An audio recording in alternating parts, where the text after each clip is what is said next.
Hey, Ozali. Welcome to Digitally Pirate Radio. My guest is Atmos, a genre-defying creative spirit who has made ambient music, progressive rock, poetry, visual art, and fantasy fiction, all while staying grounded in mindfulness, ethical living, and deep intentionality. If you've ever felt the pressure, please introduce yourself. Hi, so I'm Atmos. So I consider myself to be a multi-potentialite. So for those that don't know what that term means, so I basically have a lot of different creative interests, and I'm quite deeply involved and engaged in them as well. So this could be things like photography. It could be playing music, such as guitar, piano. Could also be creating art and poetry and all sorts of different things as well. Amazing. Where can our listeners find you online? So the best place to find me online is on my Instagram, which is at atmos.ig. So that's atmos.ig, and also on my website as well, which is www.atmos.productions. All right. Well, the links will be in the episode description. Well, let's start by talking about your diverse creative pursuits. And it's a very cherishing theme to me because, as you know, I'm a singer and I'm an illustrator, a graphic designer. I also love many arts, not only one. Well, that's really good. I think being artists, we do tend to appreciate a lot of the different art world. We might just not necessarily be involved in it in ourselves. I think so. And how do you balance so many different forms of expression? That's a good question. So it's something I'm still trying to figure out myself. But I think one thing that's working for me at the moment is trying not to do everything at once. I tend to have these periods where I might work on, say, my poetry. And then after I've been doing that for a while, I think, okay, I need to kind of change gears here a little bit. And then I'll focus a little bit more on music or could be photography. It can be difficult sometimes having so many different interests. But I think as time goes on, I'm learning how to sort of navigate that. Yeah, I know how hard it is to do everything at the same time. I remember I stayed at least 10 years without drawing anything. And during this time, I was in my other career and I just wanted to show my creative power, to put it outside. And well, one of the ways I found was writing poems. I started this podcast by sharing some of my poems. The first and second seasons are basically all my poems from that period. And now, 10 years later, I'm trying to bring the best of my guests to maybe create new stuff. That's really good to hear. It's interesting to hear that you've got a background in poetry as well. And I think poetry is really good because it's a very accessible art form. And although it's not necessarily easy to write good poetry, I think anyone can write poetry. All you just need is a notepad and a pen at the most simple level. Yeah, completely. I agree with you.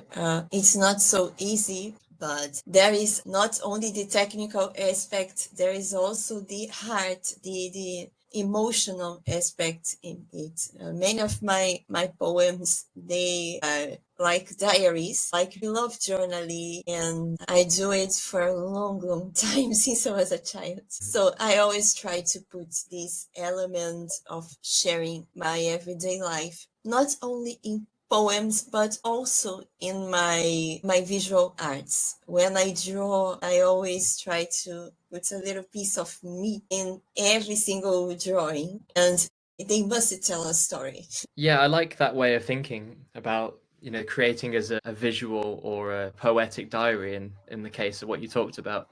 There's another artist friend that I've got, and she does a similar thing. She kind of does a portrait, I think, every day, like a self-portrait, and that's kind of like her visual diary. It's good because it documents where she is at the time, and also it helps her to get better as well by sort of building on previous drawings that she did. Amazing. Well, I'll check one of these artists their style relates to mine, I'm sure I'll be tired. So let's start diving to our theme. It's a no money day. Because for us artists, sometimes it's hard to give a price. To me, for example, it's extremely difficult to, if someone asks me how much can I give to this drawing, I think my mind will freeze, and then I'll probably do some research. How about you? How you manage to pursue your creative passions without letting financial constraints hold you back?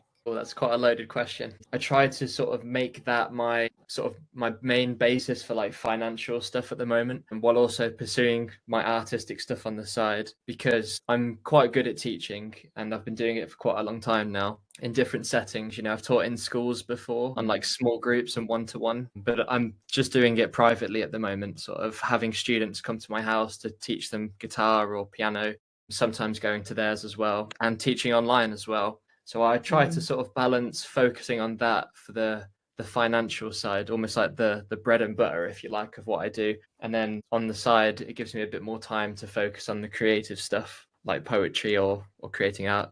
Yeah, I try to do the same because, well, when I studied singing for some years, I was thinking, do I really want to make a living with music? And somewhere inside me said, no, I like to, but it's not because of the difficulties, but I'd like to make my musical side free from the market exigencies and so on. I wanted to sing my styles. I studied opera and I love to sing it. I know how hard it is to sing commercially. So, and I draw, and I also thought, what could I do with my drawing? And I don't face any problem in drawing commercially. I also teach. I have 3 online courses I'm releasing on Udemy, and I'm also looking for students in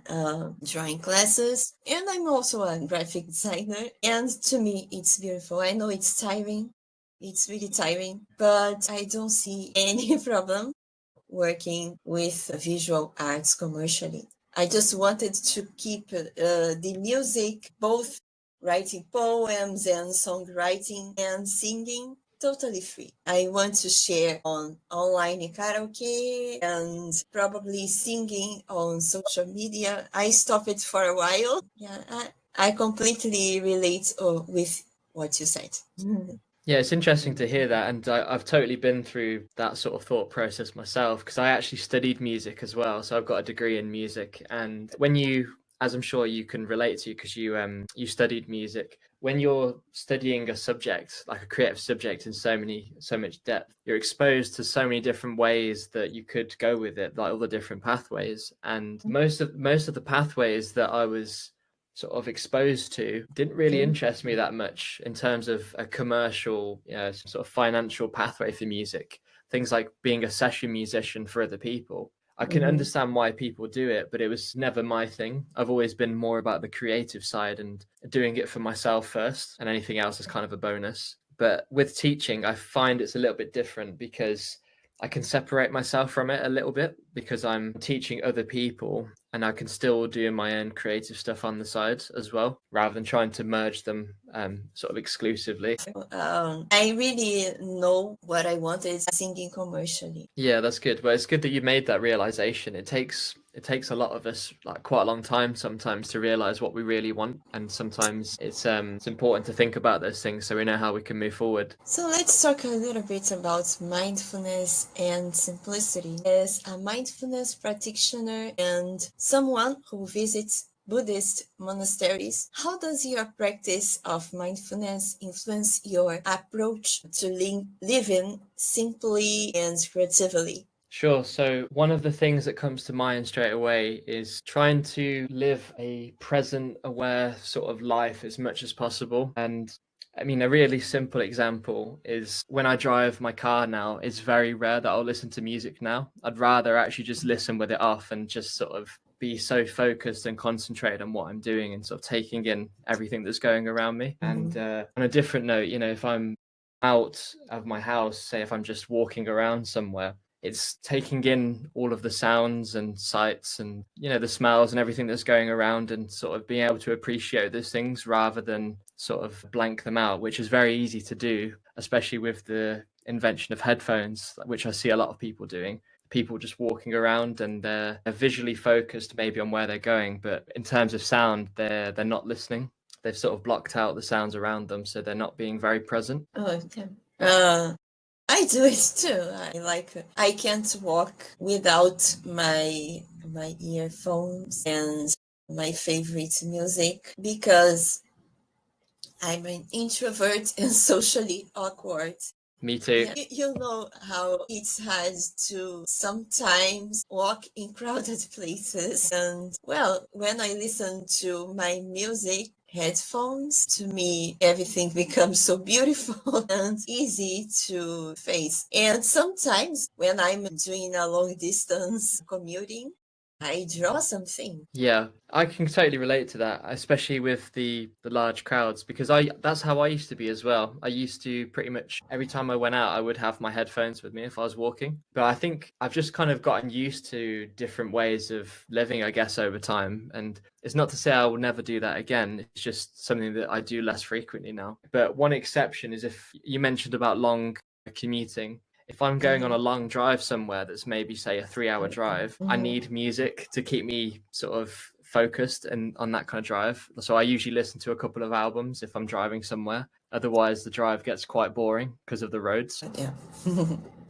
Oh, yeah, depending on the road, it's really boring. I don't know. When we face traffic jams, when we have traffic jams, it's terrible. I spend many hours in the traffic jams, and music is my best friend. Yeah, I can imagine. And I just visited a Buddhist monastery once, and I must say, what really interested me in the monastery I visited, because there was a huge empty space, and I don't know why, but empty spaces, they are so peaceful to me. When I look at any empty space, not only religious places, but even if it's a big field, for example, an empty beach, many empty spaces, they give me peace. And they encouraged me to read about minimalism and essentialism. I don't know how about you.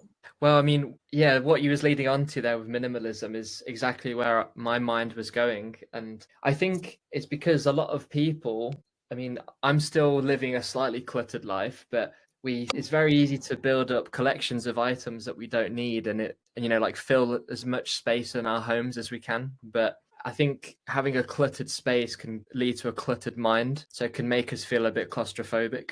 So when we're in these open spaces, whether it's a church or, like you say, like a big hall or an open field, we can kind of see the difference between what we normally living like and then what the other side of the door could be like if we live in more open spaces. I think it's just healthier for us to live in more sort of open spaces that are less cluttered too. Yeah, I completely agree with you. Oh, by the way, I'm at my atelier studio.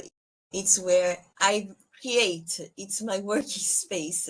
It's cluttered because it has many materials, drawing materials, and my computer, and it's small. I'm at a very small room. I think with artist spaces, I feel a little bit different about like clutter, because I think artists need to be able to be messy. And I think that kind of leads into having clutter. I think what I meant was more to do with like general sort of living spaces. It's not to say you should always have a messy studio, but I think you should be allowed to, because mess leads to good things, I find. And like most of the creative work I've done, I find that no matter what I do, I create some kind of a mess. And I think that's why I don't paint as much anymore, because I don't want to clean up. Yeah, well, art comes from chaos. Yeah. And from what you know, what you say. I think my best pieces, my best works of art, they started from messy table. When I started studying the arts, my teachers used to look at my table. Oh, please clean this table before doing something. And I replied to them, I can't. If I don't have a messy table, I don't create anything. And now I think people understand what I say. Well, I think compared to some artists, your space looks quite clean. I mean, some people have paint completely splattered all over the walls. I think it depends on what an individual artist needs. And, you know, if you need, like, say, a messy table or things like that, or to be able to create that messy table, then that's part of your process. And it's important to sort of use that when you create. Absolutely. And let's talk, we are talking about it in a certain way, the role of art in mental health. How has your work as an ink artist and free verse poet helped you cope with or express your own mental health journey? Sure. So I think I'll probably start with the art stuff first. So I think ever since I've been young, I've always been pretty much an introverted person and haven't always found it that easy to express myself in traditional means, you know, through spoken language, just like regular conversation. So I think by having different creative avenues to explore, it's allowed me to express things that I couldn't put into words and to sort of channel those thoughts and feelings into a way that I could release them. So in terms of art, I think some of the art that I've done in the last 5 years has definitely been like a reflection of my mental health state at certain times and certain struggles that a lot of people can relate to, things like addiction and things like that. And it's helped me to kind of, if you pardon the pun, paint a picture of what that might look like in the mind of someone that's going through those experiences and kind of bring the chaos into a more ordered form that people can look at and think, you know, what is this about? What are they trying to communicate? So that's kind of how I've explored it through art. And then through poetry, it's kind of been a journal in a way, like you said, with your own personal work, and or it has been a way for me to document my thoughts about my own personal life or things that are going on in the world, because I think everything that's going on around us, whether it's our local area or the world at large, it all affects our mental health. So for me, I'm quite a deep person. I do care quite a lot about what's going on in the world with other people. And I think through poetry, it's allowed me to sort of get me to express some of these thoughts in paper rather than trying to keep it in my head all the time. So I think if you don't express stuff in some way, whether that's through, you know, emotions or through art, it's going to eat away at you over time if you just keep it in, and it's not healthy. So I think through poetry, it's allowed me to sort of document my thoughts and feelings at a particular time on certain issues. And it's been nice that I've been able to share that with people who have resonated with that. And they connect with those words in some way. Yeah, that's why my podcast here for is the motto, as I always say, and repeat, is inspire and engage. So I think the life of other artists or other people in general can be a source of inspiration for all of us, regardless of the fame or if they are celebrities or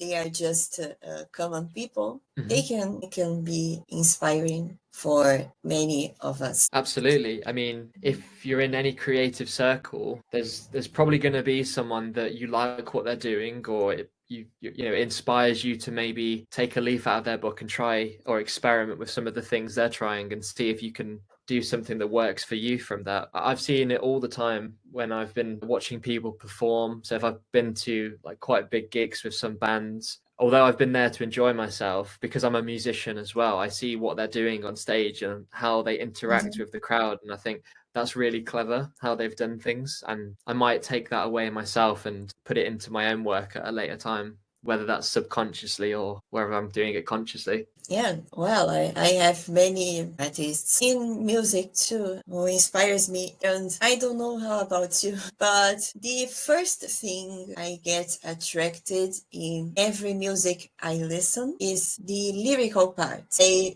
really pay attention to the lyrics, and to me, it sets the tone of everything else. The music, the rhythm, all the smallest details. And even if I'm just listening to an instrumental song, I like to read the title to see if the song brings me this feeling, this mood. It's proposed in the title. See, that's interesting, because whilst I do very much appreciate good lyrics and how they fit into music, I actually see myself as the other way around. When I'm listening to a piece of music, I'll always pick out the instrumental sort of side of it first, even if there are lyrics going on. And I'm really interested in rhythm as well. So I really like listening to bands that use rhythms in an unusual or like interesting way that's differs from what could be considered mainstream music. And I think because of that, I incorporate that into my own work as well, taking rhythms that I've heard maybe from Indian music or different world music, things that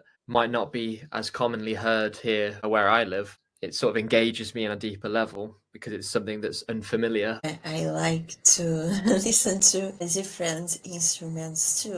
And sometimes when I can, I travel to a place and there is a exotic musical instrument. I like to buy some instruments. I have a native flute from the time I visited, and sometimes it sounds like a flute, sometimes it sounds like a loud whistle. It's really funny to play.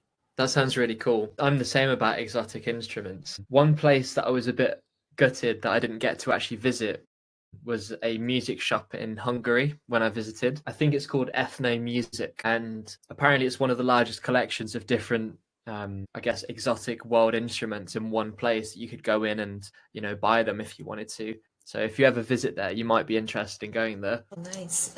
Absolutely. I'll probably fall in love with this place because every time I find some different instruments, I really want to hear the sound and play. And I forgot to say, I also like to listen to the oldest songs. When I say oldest, I say middle age music, just because of these instruments. Really, they have a long life, long history. Every time I listen, it's like embarking on a time machine to me. Oh, I love it. I can totally relate to that. I mean, I find when I'm writing one of my novels, so my novel it's like a fantasy fiction novel, and it's quite heavily influenced by medieval culture and that kind of time. So if I'm writing on that novel, I'll probably just put on a playlist of medieval type music, and it just helps me to immerse in that kind of world and what it could be like, especially if it's like tavern music or something like that. I can just picture myself sitting there and I'm just writing my book in the Middle Ages almost.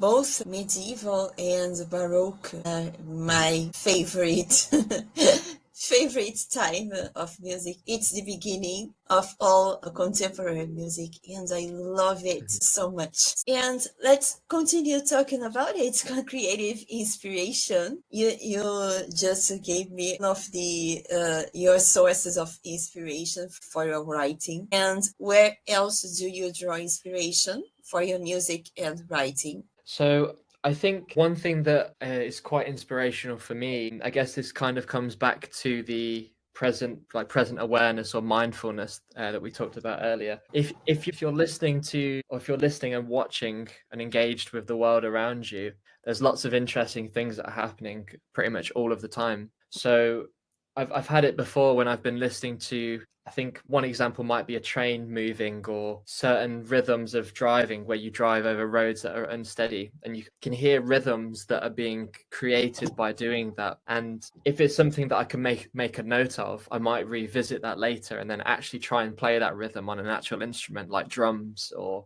if I hear some kind of melodic sound in nature, whether it's bird song or whether it's just an unusual sound, I might try and record it. And occasionally I've tried to recreate those things, I believe. Yeah, I think it's a hard one to say with inspiration because there's so many things that we're taking in all the time. It could also be conversations that you hear people as well having from like a lyrical or poetic side. I can't say that I've got any specific examples off the top of my head, but I think some of the poetry in my poetry book was influenced by that, listening to people from different backgrounds, whether in person or online, including some people that I actually know as well, and thinking about what their lived experiences are like and how I could sort of put myself in their shoes and put that down in writing as a way to share their story through me almost. Yeah, I know when you say it's hard to mention only one source of inspiration or which ones you get because they change every day. In my case, now I'm writing a graphic novel to drawing contest. Okay, that's And great. yeah, and I have many sources of inspiration. Even if I watch a YouTube video and see the comment section and I see an interesting comment, it can inspire me to write something. It depends on the day. Yeah, absolutely. That's what I was saying before about, I think that everything inspires us. It's just some things we take note of more than others. So it's interesting to hear about that from you with the YouTube comments. I haven't heard that from anyone before, but that's, yeah, interesting. Maybe I'll have to take that and look at some YouTube comments myself. Oh yeah, well, as a long time internet user, and I love to write in forums and Mhm. social networks, and the comment section section is always my favorite part. Some of them are cruel. This one I delete from my head, but some Mhm. of them are truly interesting. Oh, that's good to hear. I mean, the thing is with the internet, it's very easy for people to say things that they wouldn't necessarily normally say in real life, like in terms of the cruel stuff. So it's good that you can block that out or like delete that from Yeah. your mind. Yeah, and I think when I started working with the arts and doing some therapy, it became an easier exercise to me. I'm not so frequent in social media. I just have work accounts in all social networks I'm in. I don't have personal accounts. I don't know. I don't want to overshare my everyday life with people. But when I went to many courses, I had some real life haters. I mean, people Okay. who talked some hateful comments about me, and it broke me a lot for a while. It helped me giving less and less importance to these kind of people. And when I started therapy, everything disappeared. And well, currently I can read and even laugh of the hateful comments. I just delete from my mind and focus on what really matters to me.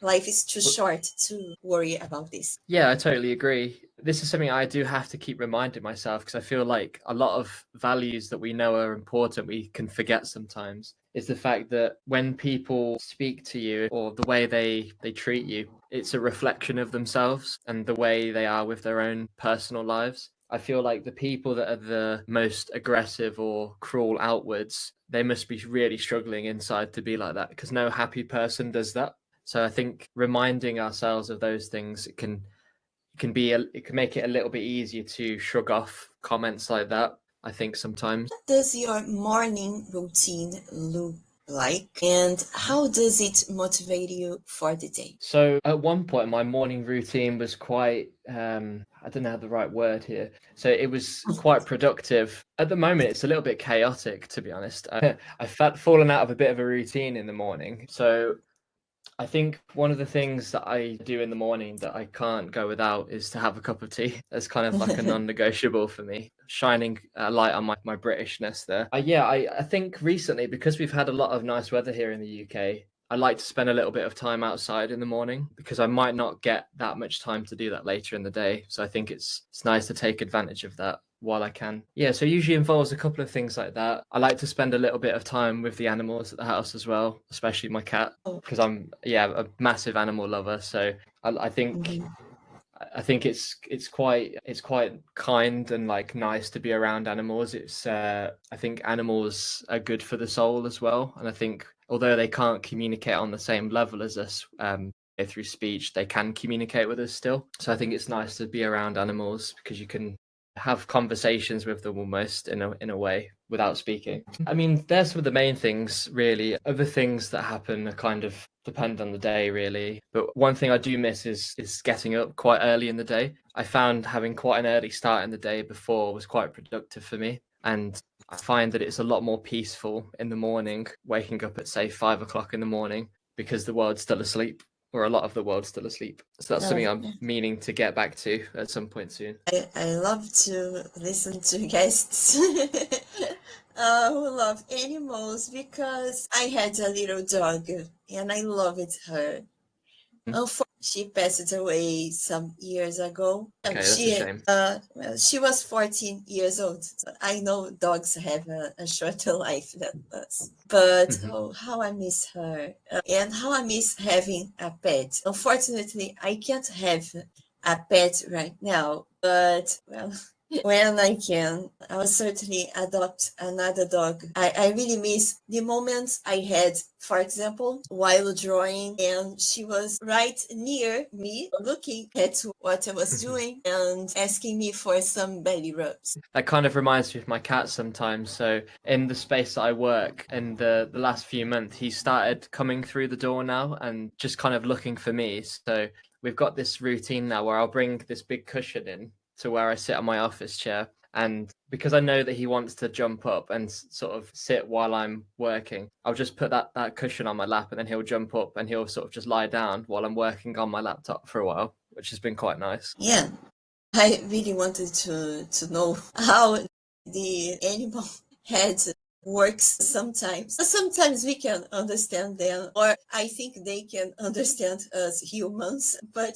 faster than the opposite. Yeah, I think you're right. Okay, let's talk about the animal welfare and environmentalism. You advocate for animal welfare and environmentalism for long? Oh, that's a good question. I think pretty much as long as I can remember, really. I think even when I was young, I've always thought highly of animals, and I think that they're very misunderstood by a lot of people. I think there's a lot of people that see animals as beneath us, and I don't agree with that way of thinking at all, which kind of leads into things like us being like the dominant species on the planet and things like that. And I think a lot of the ways people see the world is quite interesting to me, like how people see it like that, and like how the world is our planet. But I don't think it is. I think it's just a planet we live on. It belongs to all of the life on this planet. And I think because of that, really, we should all be environmentalists, because anything that affects the environment,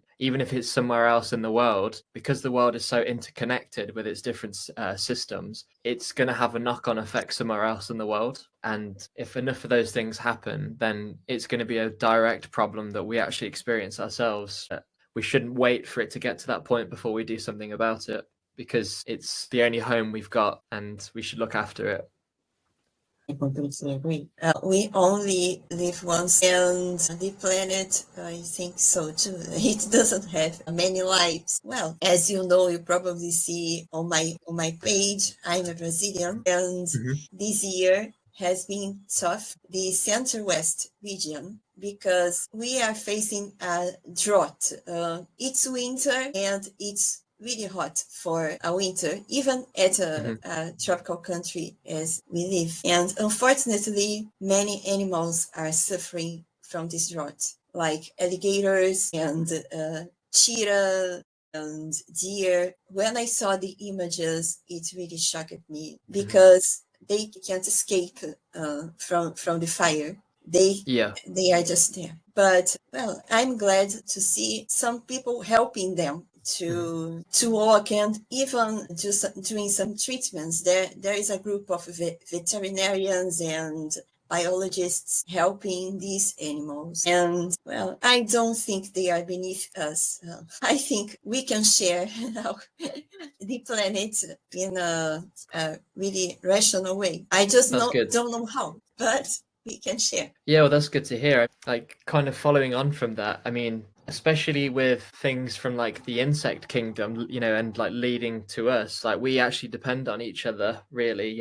We complement each other, and if we neglect looking after the environment and say we have a knock-on effect on insect species, say like bees, for example, then it's going to be a much bigger problem for us later on, if we can't pollinate food and things like that for us to eat. So I think it's really important that we yeah, we do look after each other, and that, you know, includes other species. Absolutely. Who are the most influential people in your life? And one of my guests answered my birds. And I was thinking it was the only one who answered an animal. It's not a human, but I could see how her birds are so important to her life and art. Because during we could hear the birds singing, and was so Oh. beautiful. And do you have someone who is influential in your life, or the animals too? Well, yeah, it's funny you say that, because I think the animals at my home definitely have to be on that list, especially my cat. I think I find it interesting with animals because although they're very different to us, they're very similar as well. You know, they're very behavioral in the way they are, and it's interesting to see how animals react to certain things. And also, a good example that comes to mind is one of our dogs. So we've got a dog called Tarzan, who's a rescue dog, and before he was rescued by us, we don't know what his full history is, but he was definitely mistreated in some ways. I mean, he's only got one eye because he must have been taking some hits to his face that resulted in him losing an eye. But despite all the things that he's been through in the past, he's one of the most friendly, sociable dogs ever, and he comes across as, you know, a being that doesn't need much to be happy, and that inspires me quite a lot. Just to see them being grateful for going for walks, and you know, just to have food to eat and water to drink, and you know, he'll be your best friend, just like with those things covered. I think bringing that into my own personal life, I think a lot of humans, we want so many different things, and we think that they'll make us happy, but actually we probably have what we need to be happy already. We just don't realize it, or we're focusing on the wrong things. Fascinating, especially because I during my childhood I was kind of afraid of dogs, and my father had an idea of adopting a Rottweiler when I was 9 years old. Some people would find it scary because they are big, and sometimes they are angry, but they were so lovely. And this one I'm talking, his name was Lion. He was a very smart dog. Sometimes we, well, playing or eating something, and he was just looking at our food. uh, and of course, he loved walks. And I always remember when he didn't like the food, he just beat it his food pot, and we knew he didn't like that. And I always talk it to my parents. He just needs to learn how to speak our language because he talks a lot. He complains a lot. But I love it to play and spend some time with Lion. He was an adorable dog. So, and let's talk about having a fulfilling life. What practices or activities do you recommend for people to find fulfillment and joy? Sure. So I think one thing that's quite important for me is being part of a creative community, being an artist myself. I think it's really important to be around like-minded people, and that expands outside of the creative sphere as well. You know, if you're someone that's quite into sports, I think be around other people that are into sports or whatever activity it is that you're really engaged in. I think by being around people that are into the same things that you are, you can feel a sense of community, and they might inspire you as well, depending on what type of community it is. I've had it quite a few times when I've been involved in creative communities, that the people that I'm just friends with that just happen to be creative, they might have given me an idea that I might not have had before, or they might have encouraged me to try something out that I wouldn't have tried out before, just to see if it works for me. And it doesn't always, but at least I've got that to try out. So I think that's really important for me. I think another thing that's really important is to spend time in nature, try and disconnect from the rat race, as people call it, and to actually go out into natural places. Although it's something I haven't been able to do for a while, I quite like going into mountains and things like that, or like more places that are higher off the ground. I think they're quite interesting. Being able to see things from a different point of view, almost like birds, but not quite as high. Yeah, I think exploring natural places is quite good, especially things like forest bathing as well. I think that can lead into the mindfulness stuff that we talked about earlier, in your way to sort of be present around the trees and the wildlife that's in the trees, and just to disconnect for a little bit. Because I think we're so attached to our devices now more than ever. I think it's really important just to say, I'm going to have a break from that for however long, and even just leave it at home if you can. Sometimes I think it's good to do that. Your first piece of advice is, I think it's the best for us artists, especially the ones who are not convinced they are artists or creative people, because like I told you, I made a professional transition. I don't work with art professionally for too long. I was supposed to be a lawyer. I studied law, and while I was in that world of court and processes, I was inside me, imploring to get out.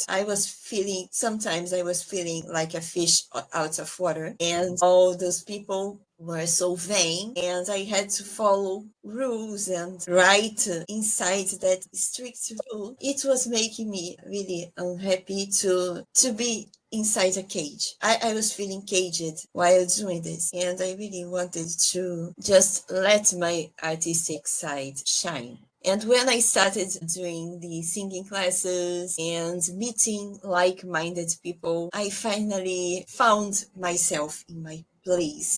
I could see how good it is to do something you love and don't see time passing. I was missing for so long the sensation of what I call the great tiredness. I mean, sleep tired, but doing something I love and be feeling helpful and useful once in a lifetime. And well, when you meet like-minded people, they are your supportive net. If you feel discouraged, they always are there for you and say, no, don't worry. It happens to me too. Just take a break and then you can return. It's really important to find some people from the creative fields, and they don't care if you are young or old. They don't care if you have some different conditions. They just embrace you the way you are. You are creative. Well, yeah, exactly. I mean, at the end of the day, you know, that's why we're in these communities in the first place, because regardless of those things you mentioned, you know, like the age or, you know, like ability, we're all there to be creative, and that's the thing that connects us together. And I think by being a part of a creative community, especially one that's like a healthy creative community, it helps to remind you that it's not about a competition. I think sometimes it's not about trying to be better than everyone, because at the end of the day, only you can be you. And like that goes the same for your art as well. No one else can make your art but you. And by being a part of those supportive creative communities, I think it helps, or at least it has for me, to see that I can support other people and champion them doing well without it and putting my light out, you know. And yeah, I think it's a good attitude to have, because in a lot of creative industries, like especially things like the music industry, there can be a lot of people trying to stamp out the competition or like put people down, and I don't like that. I think it's much better for us to cooperate with each other, and that also goes outside the creative sphere as well, just to general different people working together. I think we thrive when we cooperate. Absolutely. Well, I'm also learning to being kind. Actually, when I started teaching, I always tried to be kind with other beginners, because I was a beginner too. And when I do some criticism on social networks or on my courses, I always try to finish my comments with a positive observation or encouragement. It's really important when someone encourages you. It makes us stronger to a better work. Yeah, I can totally relate to the teaching and like beginner thing that you mentioned. And it's something that I'm very familiar with now because I've been teaching for a while, but I think I might have struggled with that when I first started, because when you're at a certain level and you're teaching someone that's just starting out, you almost want them to catch up to where you are, but you have to remember that they're just starting out and you might have 5-10 years of experience ahead of them. So it kind of helps to humble you, I think, teaching. And that's one thing I've taken away from it. It kind of reminds you that, like you said, I was once a beginner. I was once exactly where they are right now. And when you can make that connection, I think it's easier to think I should be the person that encourages them, or be the person that I needed when I was starting out. Especially if you had someone that maybe wasn't encouraging, don't be that person. Try and foster their growth rather than put them off learning at all. And I think that's the thing with some teachers or people that help people learn other things. If that's the only experience they have learning with someone, and you come across in the wrong way, say if it's learning an instrument, let's say singing in the style of opera, if someone taught you a really poor way and made you feel really small when you were learning, you might never have carried on with that. You might have said, oh, I'm never going to be able to do this, and then that's where that sort of ended for you. So I think it's really important to be quite considerate and kind when teaching people. I once I heard a terrible comment, but my music teacher just encouraged me to go on. It was a colleague from while I was doing some language courses. I told her I can sing opera and I want to take part of a competition, and she said, "Stop dreaming. You are not so good as you think." It hurted it hurted me, and I spent many weeks thinking about it. And I told my singing teacher this story, and she told me, "Okay, don't worry about her. You are amazing, and you can do things other people can't do, and don't let anyone break you or hurt you. Just move on." And I felt much better, and well, I kept studying and working on for contests back that time. But yeah, we need some words of encouragement sometimes, some words of validation, as we say nowadays. Yeah, definitely. Well, I'm glad that you didn't let that stop you, because it just goes to show that, with persistence, you can achieve great things. And I think sometimes getting those comments along the way, and I know this is going to sound strange, but I think sometimes it's a good thing, because it shows that you're actually making an impact. And people, I think sometimes when you get haters for what you're doing, then you're getting noticed, or people are getting jealous of what you're doing because they can't do it themselves. And I think sometimes you can use it as fuel to keep going.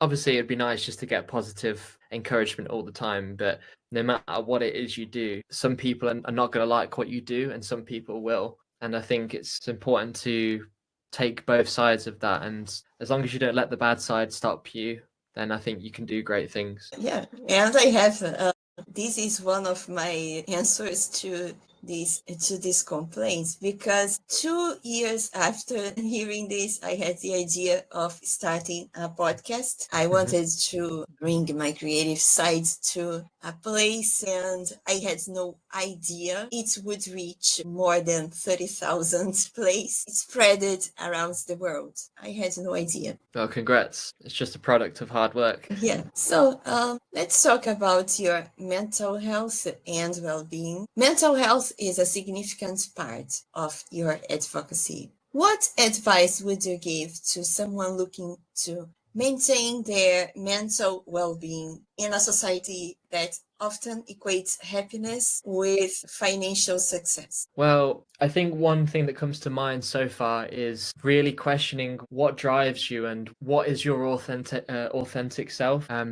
Because like you're saying about society pushing what happiness is in a certain direction, some people might get happiness from that, but I think a lot of people won't reach true happiness from that. And because they're chasing that, they're going to put off the things that might give them some happiness and fulfillment in life, which then will affect their mental health. So I think it's a case of being honest with yourself as a person, where you want to be, what actually does give you joy, and then to actually try and do those things. And it doesn't always have to be things that are expensive. There are a lot of free things you could do as well. If you're someone that likes to go swimming, for example, like that's a part of your core being, and you don't necessarily have to be an athlete for it either, then make time to go and do those things, because your intuition is telling you that it's important and it's something that it gives you fulfillment in what you're doing. I think going to the financial side that you said, I think one of the problems of our society is that the idea is pushed on us that if something doesn't have financial value, it's worthless. but that's not true. I think it's important to try and find things that have worth that we don't have to equate with financial things, and to try and strengthen that connection. I mean, a simple thing could be having clean air to breathe, going out and just really enjoying the air that you're breathing, or again, going into like a forest and immersing yourself in the natural world, because some can argue that that doesn't have any financial value, but that doesn't necessarily mean it's worthless. It's actually more important than a lot of things that we think are important. I think also focusing on your personal relationships as well, rather than trying to be like an influencer or try and reach, I don't know, let's say 1,000 or 10,000 people that you're only ever going to have probably a surface level connection with. And I don't necessarily mean that you shouldn't make friends with people online or try to engage with people, but there are people that are actually in your like physical circle, if you like, in real life. And if they're people that you enjoy spending time with, then you should make the time to do that over other things like spending too much time online. Because when we spend too much time online, there's this weird thing with social media where it promotes the idea of it being more social, but I think it makes us more isolated and can make us feel alone. And that effect on mental health can be huge. Yeah, I know. Remember during the pandemic, during the lockdowns, I tried to kept my sanity studying about philosophy and spirituality, rather than jumping on Instagram, for example, to see how perfect people are. Because first of all, art taught me that perfect is impossible, and sometimes the imperfect can be beautiful. So why should we care about looking younger or older, or having fancy car and wearing fancy clothes? Everything so material and passes. Yeah. It passes. Well, exactly. I mean, for all of those people that depend on those things to give them a sense of happiness, if that was all suddenly taken away, they would be completely lost and they wouldn't have a clue of what to do. Whereas for people that may have never had those things, but they feel quite content with their life, like their personal relationships and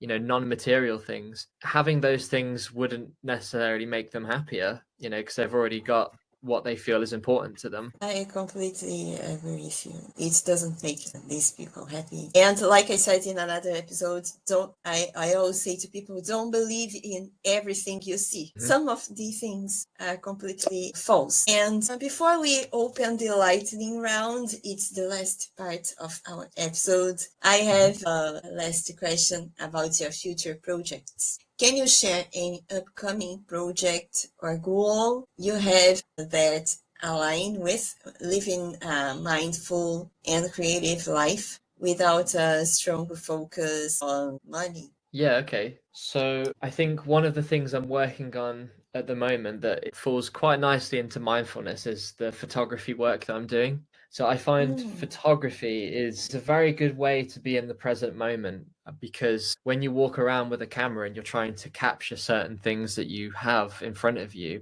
you're engaged with what's going on around you. And for me personally, I've noticed that a lot with trying to capture wildlife. So I find that that's something that I want to explore a little bit more of in the future. But until then, one thing I do have is I'm working on photography prints at the moment. So I've been doing a lot of abstract photography and a few other genres as well. So a little bit of wildlife, some architecture as well. And I hope within the next couple of months, at the latest, I should be able to offer some photography prints for those as well, for anybody that's interested in the photos that I have. I do love artistic photography, and it's ironic to complain about the Instagram life and talk about photography, but some people, they don't pay attention to the details. They just want to register with their phones or what they see. And sometimes the picture is nice, sometimes not. But the artistic photography, it tells a story. I love different kinds of storytelling, as you noted. I love when pictures tell a story, and some pictures, they are so meaningful to me. It doesn't necessarily need to have people or a famous place, but we can look at the picture and understand the context. I remember I love to see the cover of newspapers. I really enjoyed looking at some newspapers just to see the picture and see the picture before reading uh, what are the news. Yeah. And it's incredible. They tell a story. Absolutely. I mean, I think one of the things I find really interesting about photography is it helps us to see the world in different ways that we might not have seen before. Especially if you have photos that have been taken in different angles that we probably couldn't see ourselves as well. Things like aerial photography, being able to capture a whole city in a single photo, I think is quite impressive and quite powerful. Kind of can reaffirm how small we are sometimes, which can be quite a humbling thing. Yeah, depending on the picture, it must it gives us a sense of humbling when you see the picture. It also, in terms of like the present sort of mindfulness side of photography, I think something that it can help as well for other people as well as me is it can make you more grateful for the world around you as well, because it frames it in a different way, and it can make the boring or like the mundane seem interesting, where we might just walk by something that's on the side of a road, but if we took a photo of it, suddenly it's now a lot more interesting. So I think it's great for that.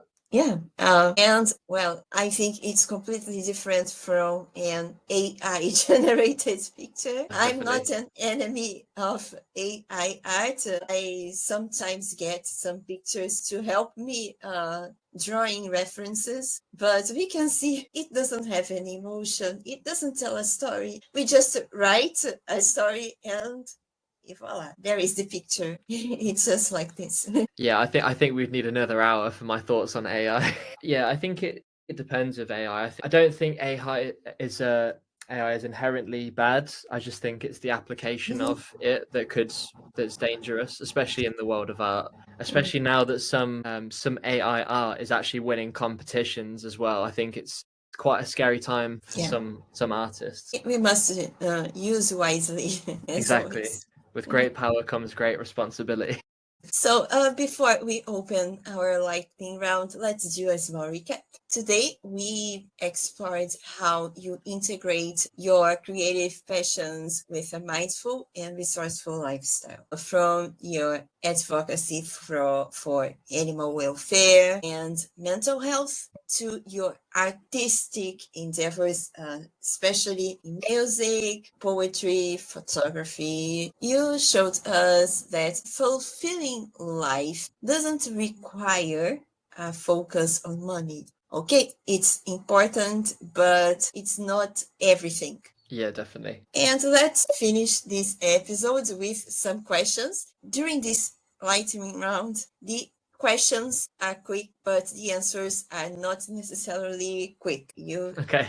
take the time you want to answer. Sure. First, what's your way of showing up for yourself every single day? Ooh, that is a deep question. So I think showing up for myself, it definitely revolves around my art. I like to do something creative every day, and that doesn't necessarily have to be a big project, but I think showing up to in a way that betters my creative process or like pushes the needle further with my creative work is really important to me, because I am first and foremost an artist and I can't see that changing anytime soon. So might as well embrace it.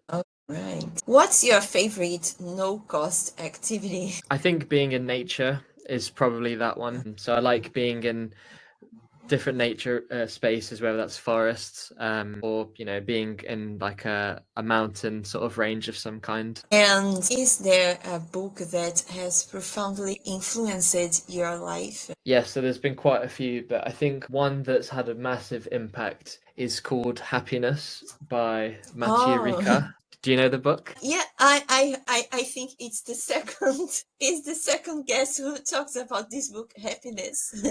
It's a very powerful book. Through reading that book and I guess applying some of the things that we're talking about, I have felt true happiness at one point through that. So I think it's just about trying to make that more of a frequent sort of feeling. That's the hard work, but yeah, it's very transformative. Beautiful. During the lockdowns, one of the books that helped me passing that hard moment was also called Happiness, but it's in Portuguese.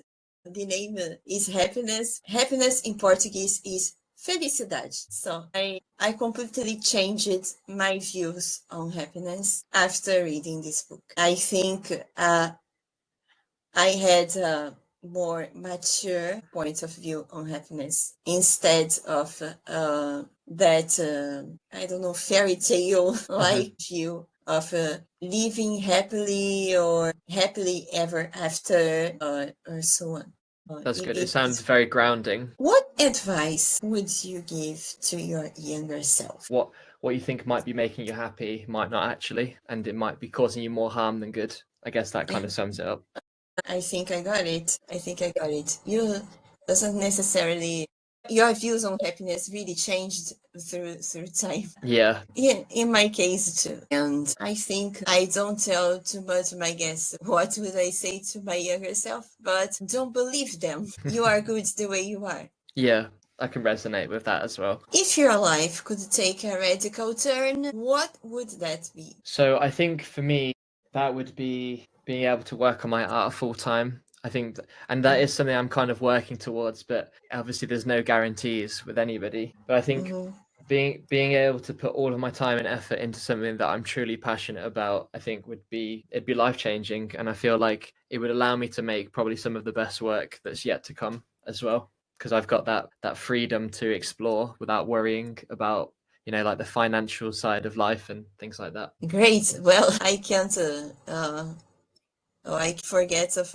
the first guest of this season we are recording. He talked the same thing, but in his case, it was being famous with his music. He's not a professional musician, but he plays the guitar. That's cool. I used to want to be famous, but now I see being famous in quite a different light, similar to how we talked about happiness. I think when we're starting out as artists, we almost get fed the idea that the goal is to be famous, but I don't necessarily want to be famous. I just want to be successful. And I think the two are very different, although they do overlap to a certain point. Yeah, I agree with you. I think when I was a child, I wanted to be famous and be the cover girl. Nowadays, I see that I want to live in peace with my art, and I don't think I would be so creative being a celebrity. Yeah, definitely. I think it's the problem with being at that level of fame is whether you like it or not, when you reach that level of fame, you can't really come back from it, if you know, from what I know of it. And I don't think that lifestyle is for everyone. Some people can embrace it. I think for more introverted people like myself, and quite possibly for you, I don't think it's the best lifestyle for us necessarily. And because it sounds like you like your own time and you like to be able to step away from those things as well. So it's nice almost being not famous, because you can go anywhere and you're sort of invisible, but in a good way. I completely agree. We can go anywhere and start many projects without that pressure of the crowd. So let's go to the next question of this lightning round. Can you tell us one thing about yourself that most people aren't aware of? Okay, that is a difficult one, because I'm not sure what people are aware of. I guess one thing that not many people do know is that when I was starting out in music, so my first instrument was recorder, which I think a lot of people know, but my second instrument was viola. And I don't think a lot of people know that, just because it's not come up in conversation. Guitar wasn't my first instrument. It was actually recorder and then viola, which I stuck out for a couple of years, but then I think it was too difficult for me and I gave up. But then luckily I found the guitar. Viola always reminds me an afternoon in a farm with and drinking a cup of coffee while looking at the landscapes, because here viola is used in regional music, especially the ones from the fields. So that's why I thought about this day in the farm. That's interesting. Yeah, I've never heard of that association before. And do you have a mantra or a quote you live by? Well, I think one thing I'm trying to live by more, and this is coming from someone that's a bit of a perfectionist, is to embrace imperfection. Something I wanted to lead on to from what you said before about, you know, imperfection. as I'm getting older and I'm creating more, I realize that sometimes the imperfections are what actually can make something good, because an imperfection, it's a reminder of our humanity, that we're not machines. And I think this is something that's going to be quite clear as time goes on with AI art. We're not going to see those mistakes in AI art, and that's going to add to their roboticness, and they're going to lose that sense of emotion and depth because of things like that. And I think that the whole world around us is imperfect. Why should we be any different? Nature, or like a tree, isn't perfect. And I think we should embrace those qualities, because it just helps to shine through our humanity, and that we're real people, that when we might have flaws, or what can be deemed as flaws, but that doesn't mean that we're any less beautiful people. Well, in my graphic design, I had the mission of setting a motto and a name to my studio, and I had so many reflections, and I wanted to show people I don't care about being perfect. So I came with the name Atelier Studio Layer Arte Simple, because I don't want to show perfection, and Atelier Studio because Atelier is in French, pursue what you want, and the studio is in Portuguese, don't forget who you are. And lastly, the motto, perfectly imperfect. I like that one. Yeah, I think I've heard something similar before, but it's good. I like it. And the second last question. What are 3 unique skills that helped you become successful? So I think for me, patience is quite a big one. And I think compared to some people, I've got quite a high level of patience, and it's come through really well through teaching people. I do occasionally have to keep that in check, but I think I can allow quite a lot to happen. I'll sort of still be patient with people. It's just one of those things I think I've always been like. And I think it's because I'm quite a calm person as well. So I think patience was one. I think authenticity is another one as well. I'm not afraid to be myself, especially through my art as well. I don't want to be somebody else. Some influences that I have from other people might show up sometimes in my art, but I'm never trying to copy them on purpose. It's just their influence is just kind of shining through what I do. And I think being authentic is really important. I think as well, for the third one, I'd say I'm quite open-minded to trying new things out and not being afraid to try things that are unfamiliar. And by having that, it's allowed me to explore a lot of creative territory, rather than when I was heavily into music, I could have just said, oh, I'm only a musician, I'm not allowed to do anything else. And I could have just stuck on that pathway. But that would have stifled my growth, and I think it would have made me unhappy trying to do that. Wonderful. I always try to keep my mind open to many points of view. That's why I had this idea of opening 2 seasons and coming.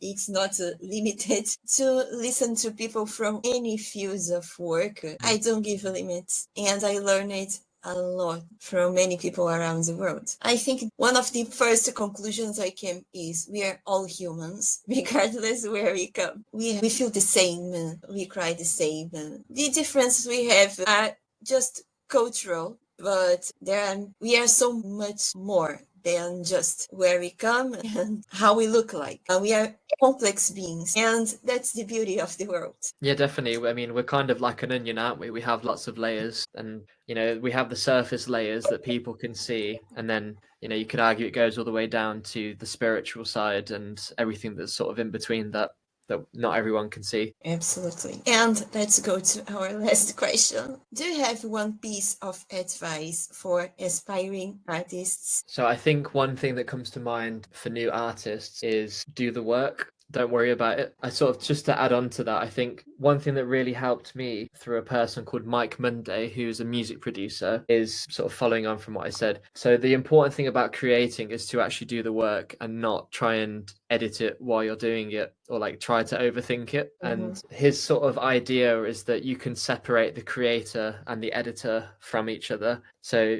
you could create something with the creator mindset, and then you can leave your editor mindset to sort it out later, but you've still created something. And by doing that, you allow your sort of creativity to flow quite freely without sort of stopping it in the tracks before you might have created something good. Yeah.